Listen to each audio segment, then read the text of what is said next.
বাংলাদেশে এমন একজন বক্তা যিনি মাত্র এক দশকে লাখো মানুষের হৃদয় জয় করেছেন। তিনি হলেন মুফতি গিয়াসউদ্দিন আত-তাহিরি। 1985 সালে 1 মাস ব্রাহ্মণবাড়িয়ার চাপুর গ্রামে জন্ম নেওয়া এই আলেমের জীবন শুরু হয়েছিল এক সাধারণ পরিবারে। আল্লাহর কালামের দাওয়াতে জীবন উৎসর্গ করা এক মানুষ মুফতি গিয়াসউদ্দিন আত-তাহিরি। আজ এই ভিডিওতে জানবো তার জীবন কাহিনী। যিনি এক সময় ছিলেন সাধারণ ছাত্র, আজ তার ওয়াজে কাঁদে হাজারো মানুষ।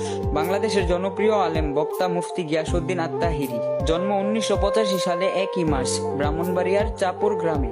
শিক্ষা জীবন: তিনি চাপুর ইসলামিয়া আলিম মাদ্রাসা থেকে দাখিল ও আলেম পাশ করেন। পরবর্তীতে ঢাকার মোহাম্মদপুর কাদেরিয়া তয়বিয়া কামিল মাদ্রাসা থেকে ফাজিল ও কামিল ডিগ্রি অর্জন করেন। 2014 সাল থেকে তিনি ওয়াজ মাহফিলের মধ্যে ব্যাপক পরিচিতি লাভ করেন। তিনি আহলে সুন্নাত ওয়াল জামাতের অনুসারী একজন বক্তা হিসাবে পরিচিত। তিনি বিভিন্ন সময়ে সোশ্যাল মিডিয়া তার কিছু বক্তব্য ও আচরণের জন্য সমালোচিত হয়েছে এবং 2016 সাল থেকে ভাইরাল সেরা বক্তাদের মাঝে একজন হয়েছেন সে। তো তাহিরি হুজুরকে আমার ব্যক্তিগতভাবে অনেক ভালো লাগে। কার কার তাহিরি হুজুরকে ভালো লাগে অবশ্যই আমাকে কমেন্ট করে জানাবেন। কমেন্ট বক্সে তাহিরি হুজুরের প্রেমিকদেরকে দেখতে চাই। আর ভিডিওটা ভালো লাগলে অবশ্যই শেয়ার করে দেবেন, লাইক করবেন।